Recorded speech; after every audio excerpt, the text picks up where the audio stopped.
Hey guys, so filming something a little different here today. A lot of you guys ask, how hard was it to restore, your truck, finding parts and stuff like that. So the best thing is the junkyard or salvage yard. So yeah, those first gen Explorers are getting more and more rare, at least in this area in the junkyards. And when you do find them in the junkyard, they tend to be pretty rough.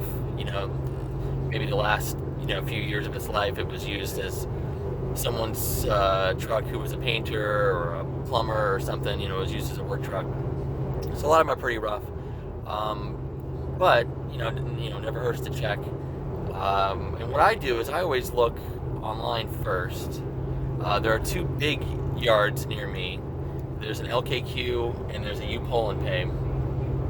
And both of those have an online inventory, so you can actually see what vehicles they have.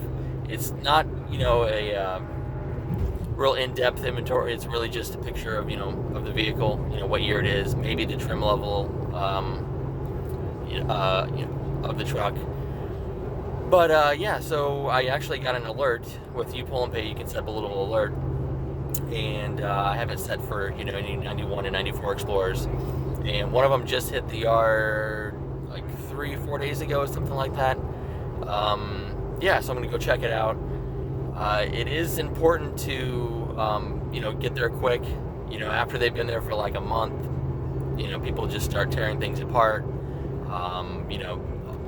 Obviously, any good parts are gonna be picked over, but I think the worst thing is, say you wanted a door panel and someone just wanted the speaker.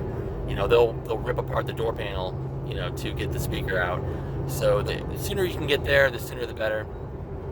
But yeah, I'm just after some interior parts, some of the, high wear items, stuff like that. If I can find a good set of door panels, I'll pick them up. Because yeah, these trucks aren't getting any younger. And, the high wear parts, like I said, you're doing conventions and stuff, people are getting in and out of the cars, people are touching stuff sometimes, and those things tend to break. So I can't really tell from the picture, but it looks like this one might have a tan interior, the one that just hit the yard. There is another one there that has been there for like 20 days or something like that, and it looks like it has a red interior, so that's not going to be much help for interior stuff. But there's other little parts I might be able to grab. But yeah, we won't know until we get there. But yeah, I figured this would be kind of a cool little different video to do, is finding parts. Places like eBay are good, if you don't have a junkyard near you or something like that, but eBay is going to be expensive. You got shipping, people have to jack the prices up to cover the eBay and PayPal fees and stuff like that, whereas these junkyards are, they have flat rate prices, most of them, so you can actually look at your parts sheets before you even go. So if you want a door panel, you can look it up and see that it's $12 for a door panel, so you're not getting any surprises there. There are several little junkyards near me. They don't have online inventory, so I do have to just kind of go by there, and a lot of times it's there's nothing there. And those little junkyards too, a lot of them don't have set pricing, so you might get there and they realize you really want a part, and now that door panel is $50, something like that. So I do like the bigger yards because they have more of a flat pricing scheme. But yeah, I'll take some more video when we get there and we'll see what we find. Alright, I made it. It's about a 25-minute drive for me. This one in particular is near the airport. The LKQ one is actually really close to me. It's only maybe a mile and a half from me, so this one is a little bit further of a drive. But yeah, I mean, this is a pretty good sized yard. Yeah, they do charge, I think it's a $2 entry fee here. That's pretty typical of most these big yards. They charge anywhere between $2 to $3 to get in. The smaller yards, I've noticed they don't seem to do that. But yeah, these big chains, they do charge for admission. But yeah, it's not a bad drive. 20-25 minutes. And let's see what they got. All right, so one thing I suggest doing is getting a dedicated junkyard toolkit. This is just have a cheaper Stanley kit. It's got most everything you need. You know, I don't bring my more expensive tools, like my Craftsman tools and stuff like that.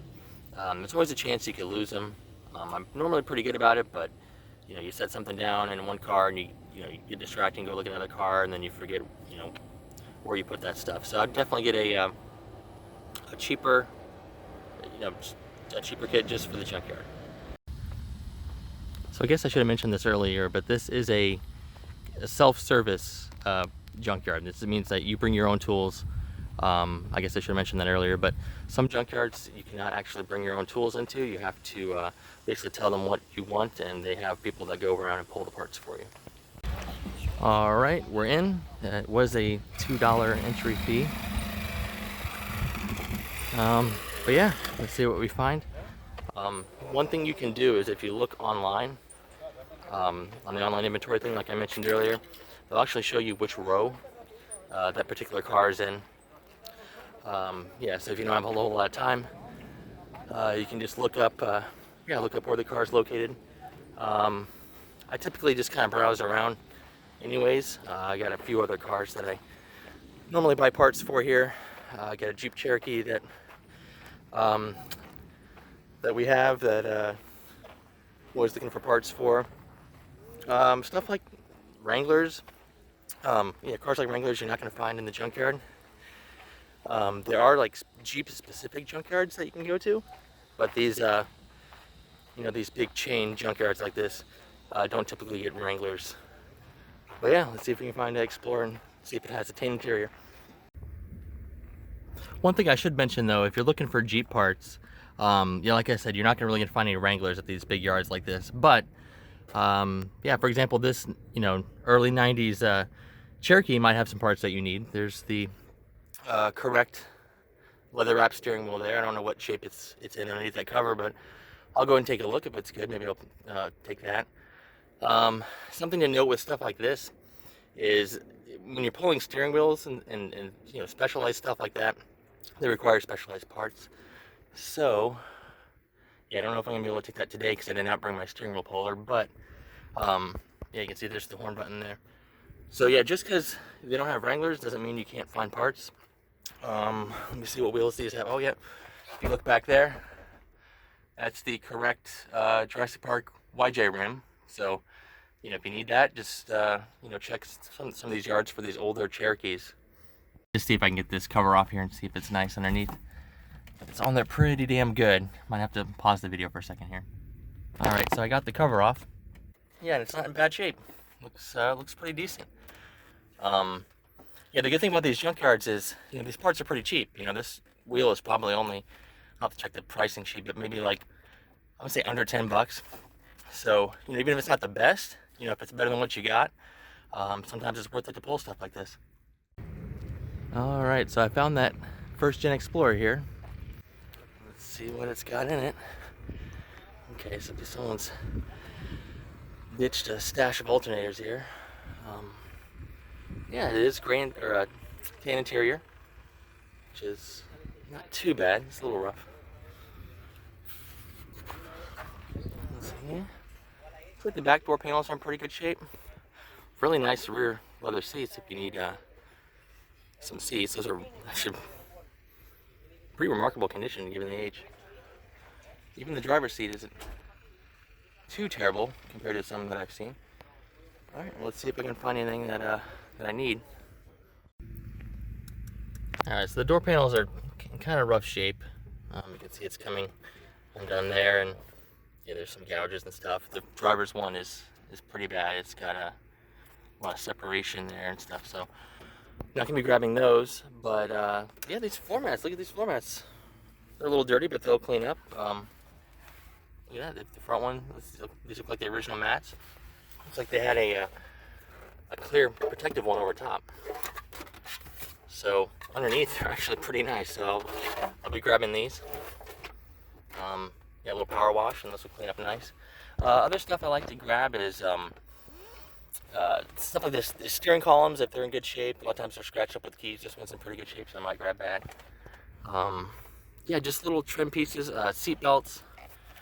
These aren't too bad. These look pretty dirty, but Yeah, I know seatbelts tend to wear pretty bad on these trucks.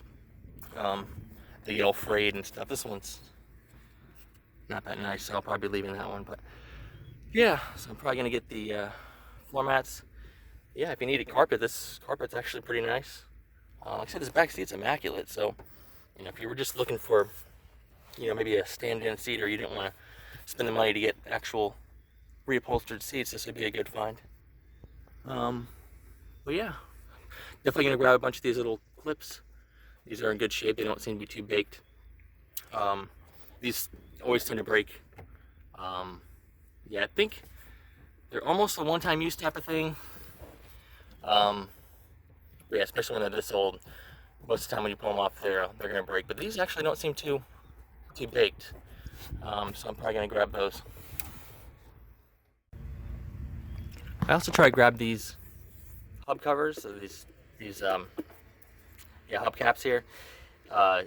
These tend to get really beat up. A lot of places they'll use a screwdriver and just, you know, bend the crap out of them. So this one's actually in perfect shape. So I'll be grabbing these. I try to keep a stash of these because, like I said, you go to a tire place and they'll just wreck them sometimes. All right, just in case you're wondering, this truck has 150,000 miles on it. See there. Yeah, this is not a bad find. Like I said, I was hoping to get some door panels and stuff, but oh well. I did notice this has all the little cubbies and stuff that go in the center console. I've never noticed those before. Most of the time they're missing. Also has this carpeted area underneath the dash. I've never noticed that before on Explorer. I don't know if this is a 94, maybe they add that later, or maybe every one of my saw was just missing. But yeah, I think that's gonna be pretty much it for this truck. And that's what I got. Another car I see quite a few of in these yards are the first generation MLs. So if you need parts for those seem to be the right age to be all over the junkyard. Yeah, this one's pretty nice shape. This one's even got the upgraded nav head unit there, so something to consider. Alright, so I think I'm pretty much done here. I mentioned there was another first gen here that was listed on their site. I didn't actually check the site today before I left, but it's already gone. So it had been here for about a month, so that's normally around the time these things last in the yard. So yeah, it is officially gone, but I mean, it had a red interior, so I didn't really need a whole lot of parts from it anyways. But yeah, some other things I would have been looking for earlier in my build would have been stuff like the headliner. This one has a pretty nice headliner. Yeah, a lot of these are, you know, all gouged and stuff. I mean, it's not a big deal if it's sagging, if it's falling, but if it's you know, if it has big gouges in it and stuff, it makes it a pain to reupholster or to recover. So yeah, I think I'm pretty much done here. Alright, so I'm driving back now. I ended up getting the floor mats, the 4 center caps, and a bunch of those clips. It ended up being a little over 20 bucks. It's not too bad. The smaller stuff, like little clips and bolts and, you know, stuff like that, a lot of times they don't even charge you for that. You know, I think they figure you paid the entry fee. I don't know. But yeah, it wasn't a bad haul. I also looked for some other stuff while I was there for my other cars. They did have a newer, you know, this generation of BMW there. That was pretty much picked over. They had a 99 Cherokee there, which I needed the header panel from it, but someone had just ripped it off and broke a few of the mounting studs. So I think those are kind of pricey at the yard, so I'd rather wait and just get a perfect one. But yeah, overall not a bad haul. Another thing to note is a lot of these places have like specials, like holiday specials, like Memorial Day, for example. A lot of times they'll have, you know, 50% off sales for those holidays. Stuff like glass, I notice is expensive at these places. I think it's just a common part that people need. People get their car broken into, they need a replacement piece of glass. So the glass is anywhere between like $25 and like $45, depending on the size of glass. So it's good to go on those you know, holidays or those specials to get stuff like that. But overall, yeah, I'm pretty happy. Yeah, maybe I'll do this again. Yeah, I'll keep an eye out see if there's any more, 91 and 94s in the yard. All right, well, thanks for watching. Oh, one more thing to mention. When you go to places like this, wear some old clothes, some old shoes, especially in the rainy season. These yards get flooded out, so a lot of times you'll have to work around these big puddles, or even, wade through a, deep hole to get to a car.